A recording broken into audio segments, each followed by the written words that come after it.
LinkedIn is letting you know whether a piece of art was made by an actual human artist or AI.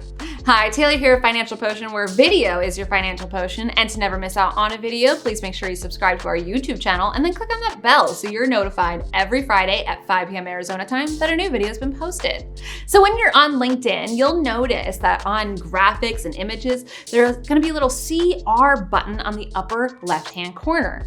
If you click on that button, it's a credentials report. It's letting you know how that graphic was actually created. I recently posted something of our own that I made in Photoshop, and it said Adobe Photoshop. It said it was made in Adobe Photoshop.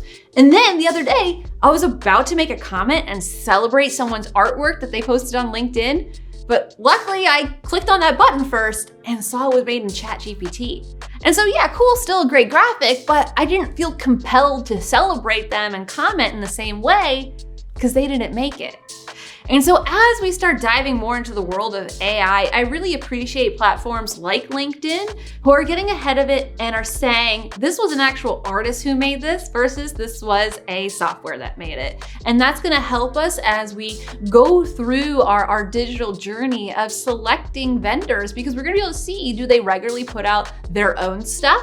Or are they just leaning on AI? Now, there's nothing wrong with using AI as a tool. My goodness, it can be such a great tool. But it's really important for us to know when it comes to artwork, what's original and what's maybe AI made. And so I really like this update on LinkedIn. Leave in the comments, have you noticed those updates on LinkedIn? Do you care to know about how the particular graphic was made? Let me know in the comments, and if there's any way that I can assist you in your video marketing journey, don't hesitate to schedule a complimentary strategy session to get started.